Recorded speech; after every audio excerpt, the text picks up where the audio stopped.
আসসালামু আলাইকুম সুপ্রিয় ছাত্রছাত্রী, কেমন আছেন? আমরা গত ক্লাসে হেক্সাডেসিমাল থেকে অক্টাল রূপান্তর করেছি এবং এর আগের ক্লাসে অক্টাল থেকে হেক্সাডেসিমাল রূপান্তর করেছি। আজকের আলোচনার বিষয় হচ্ছে অক্টাল থেকে কিভাবে হেক্সাডেসিমালে এবং হেক্সাডেসিমাল থেকে কিভাবে অক্টাল রূপান্তর করতে হয়।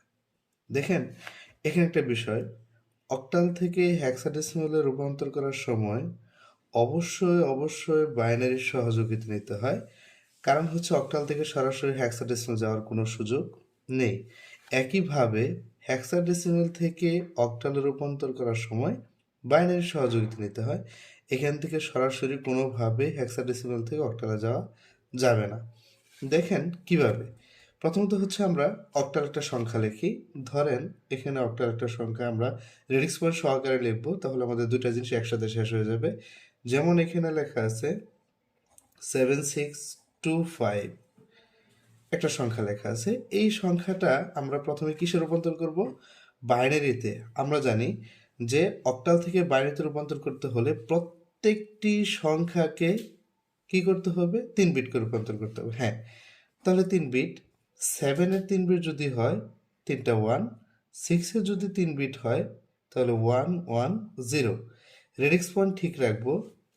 2-এর যদি 3 বিট হয় 0 1 0। 5-এর যদি 3 বিট হয় তাহলে হচ্ছে 1 0 1। ওকে, দেখেন এই মানটা আমরা কিসে রূপান্তর করলাম? বাইনারিতে রূপান্তর করলাম। এখন এই বাইনারি মানটা কি করব? একসাথে লিখে রাখবো। তাহলে লিখি 1 1 1 1 1 0, রেডিক্স পয়েন্ট 0 1 0 1 0 1। দেখেন এই মানটা লেখার পরে কি করব? আমরা আগে শিখে এসেছি হেক্সাডেসিমাল যদি বাইনারি থেকে আসে রেডিক্স পয়েন্ট ঠিক রেখে যখন বামে যাবে তখন শর্ট হলে বামের দিকে শূন্য বাড়বে, আর যদি ডানে যায় তাহলে শর্ট হলে কি শর্ট? বিট যদি শর্ট পড়ে তাহলে শূন্য দ্বারা বাড়াবো। তাহলে দেখেন এখানে আমরা 4 বিট করে রূপান্তর করলাম। এখানে আমাদের 4 বিট করে রূপান্তর করতে হবে। হ্যাঁ, কারণ আমরা জানি হেক্সাডেসিমাল বাইনারিতে রূপান্তর করতে হলে কত বিট করে নিতে হয়? 4 বিট করে নিতে হয়। তো রেডিক্স পয়েন্ট ঠিক রেখে আবার আমরা ডান দিকে 4 বিট করে যাব। এখানে যেহেতু শর্ট হয়েছে আমরা দুইটা শূন্য দ্বারা ফিল আপ করবো। এখন দেখেন 1 1 1 0। আমরা দেখেন গত ক্লাসে আলোচনা করেছিলাম যে এই দেখেন এখানে সবগুলা সংখ্যার কি লেখা আছে? বাইনারি মান লেখা আছে। দেখেন এখানে আমরা কার মান চেয়েছি? এখানে আমরা মান চেয়েছি 1 1 1 0।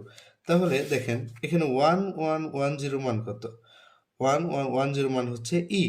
এখানে দেখেন 14 হচ্ছে ডেসিমাল মান, ই হচ্ছে হেক্সাডেসিমাল মান। এখানে আমরা 14টা কি করতে পারবো না? লিখতে পারবো না। কত লিখতে হবে? হেক্সাডেসিমালে ই লিখতে হবে। এখানে হচ্ছে 1 1 1 1 মান হচ্ছে 3। তারপরে দেখেন 0 1 0 1 এটার মান হচ্ছে 5। তারপর হচ্ছে 0 1 0 0 এটার মান হচ্ছে কত?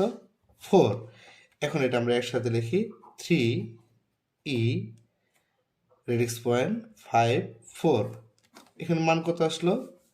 16, কারণ আমরা হেক্সাডেসিমাল বেস বৃদ্ধি হচ্ছে 16, আর এই যে মানটা ছিল এটা হচ্ছে কত? 8।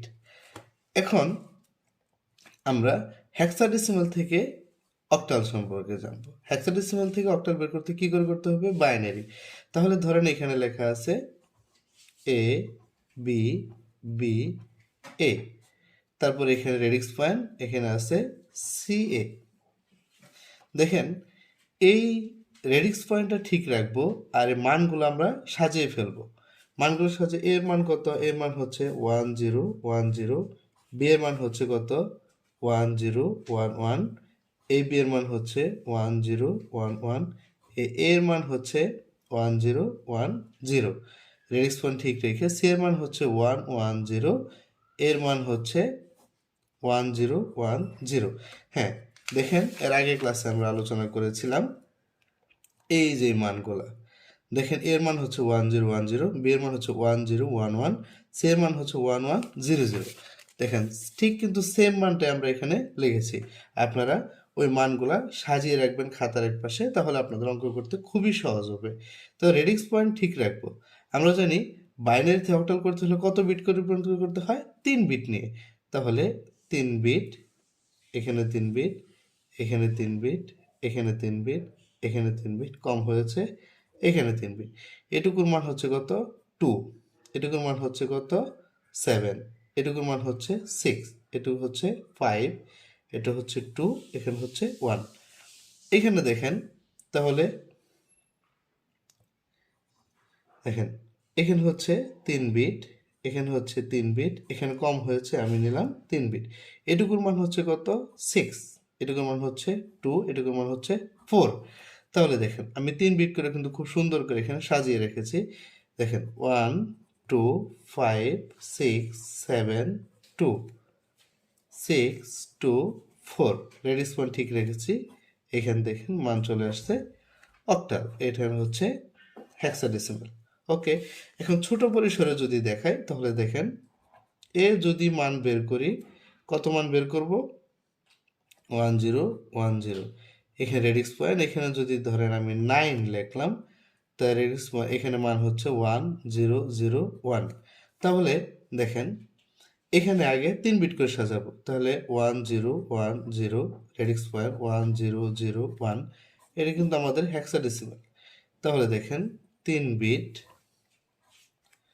এখানে কম হয়েছে, এখানে কি করব 3 বিট নিলাম। এখানে এই মানটা কিন্তু 3 বিট করছে, এটার মান হচ্ছে কত 4, এটার মান হচ্ছে 4। দেখেন আমাদের প্রয়োজন বিধায় কিন্তু আমরা বিটটা ব্যবহার করছি, প্রয়োজন না হলে বিট ব্যবহার করার কোনো প্রয়োজন নাই। কম পড়ছে, এখানে আমরা 0 0 দিয়ে নিচ্ছি। দেখেন এখানে আমরা একটা বক্স করে দিলাম। দেখেন এখানে কিন্তু আমরা 3 বিট করে নিয়ে নিছি। এখানে হচ্ছে 2, এখানে হচ্ছে 1, তার উত্তর হচ্ছে 1 2, রেডিক্স পয়েন্ট 4 4। অবশ্যই আমরা এখানে বেস ব্যতি দিয়ে দিব। ঠিক একইভাবে এখানে যদি ছোট একটা অঙ্কন করি তাহলে বক্স আকারে দেখানোর জন্য, তাহলে এখানে আমরা নিলাম 3, রেডিক্স পয়েন্ট এখানে নিলাম ধরেন 1। এটাকে আমরা কত বিট করে সাজাবো 3 বিট করে, 0 1 1, এখানে হচ্ছে 0 0 1। দেখেন আমি কিন্তু সংখ্যা 1 ছিল কিন্তু বিট কিন্তু কি করছি 3টাই নিছি, তাহলে এটার মান হচ্ছে অক্টাল। এখানে যদি হেক্সাডেসিমাল তৈরি করি তাহলে দেখেন মানটা আগে সাজিয়ে নেই। এখানে দেখেন আমার অক্টাল থেকে হেক্সাডেসিমালে বাইনারির মাধ্যমে, তাহলে 4 বিট নিতে হবে, তাহলে এখানে আমি 4 বিট নিলাম। এখানে দেখেন 0 0 1, এখানে 4 বিট নিলাম। দেখেন এই 4 বিটের মান হচ্ছে এখানে 3, এখানে মান হচ্ছে 2। তাহলে রেডিক্স পয়েন্ট 3 বা রেডিক্স পয়েন্ট 2, এটার মান কত হেক্সাডেসিমাল। ওকে, ঠিক আছে। তাহলে আমরা অক্টাল থেকে হেক্সাডেসিমাল, হেক্সাডেসিমাল থেকে অক্টাল কিভাবে রূপান্তর করতে হয় আমরা জানলাম। আগামী ক্লাসে যদি কোনো কারো প্রশ্ন থাকে অবশ্যই কমেন্ট করে জানাবেন, প্রশ্নগুলো উত্তর দেওয়ার চেষ্টা করব ইনশাআল্লাহ। আজকে এই পর্যন্তই, আসসালামু আলাইকুম।